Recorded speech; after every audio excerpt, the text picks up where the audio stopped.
පුංචි රිබන් පටියකින් මෙච්චර දෙයක් කරන්න පුළුවන් කියලා මං නම් කලින් හිතුවේ නෑ.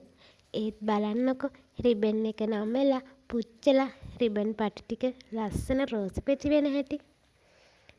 ඉටි පන්දමට මගේ ඇඟිලි පිච්චුණු වාර අනන්තයි. ඒත් අවසානයේ මතක් වෙද්දි දැවිල්ල අමතක වෙනවා. බලන්නකෝ මේ පෙති ටිකේ ලස්සන. මේ පෙති ලස්සනට බැබළුනාට මේ පෙති හදන්න වෙන මහන්සිය මල් හදන අපි තමයි දන්නේ. ඔන්න ඉතින් ඒ ලස්සන පෙති ටික එකින් එක අමුණලා රෝස පෙති වැඩක් හදාගත්තා. බෙල්ල රිදෙනවා. ගණන් ගන්නේ නෑ ඉතින්.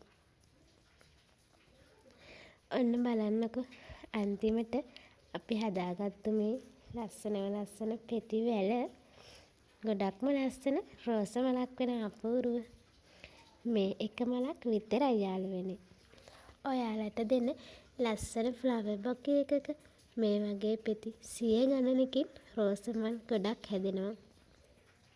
ඔන්න ඉතින් එකින් එක අමුණලා මගේ ලස්සන රෝස මල දැන් හැදුනා.